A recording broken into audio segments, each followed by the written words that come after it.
বিএনপির চেয়ারম্যান তারেক রহমানের আগমন উপলক্ষে গাজীপুরে এক বিশাল মিছিল এবং সমাবেশ অনুষ্ঠিত হয়েছে। গাজীপুর জেলা শ্রমিক দলের উদ্যোগে আয়োজিত কর্মসূচিতে বিপুল সংখ্যক নেতাকর্মীর অংশগ্রহণে পুরো এলাকা মুখরিত হয়ে ওঠে। আশরাফুল আলম সরকারের তথ্যচিত্রে দেখুন বিস্তারিত।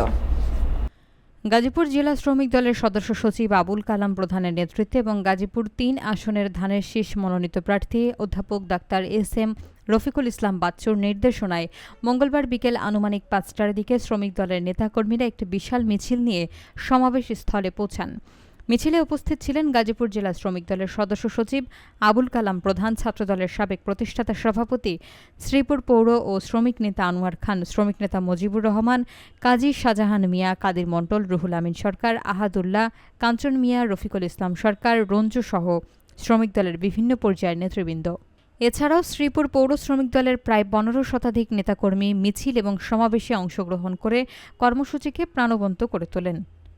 তারা বিএনপির চেয়ারম্যান তারেক রহমানের নেতৃত্বে ঐক্যবদ্ধভাবে রাজপথে আন্দোলন চালিয়ে যাওয়া দৃঢ় অঙ্গীকার ব্যক্ত করেন।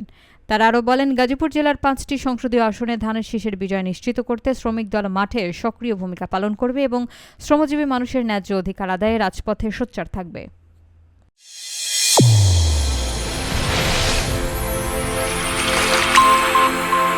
চ্যানেল A1 হৃদয়ের স্পন্দন।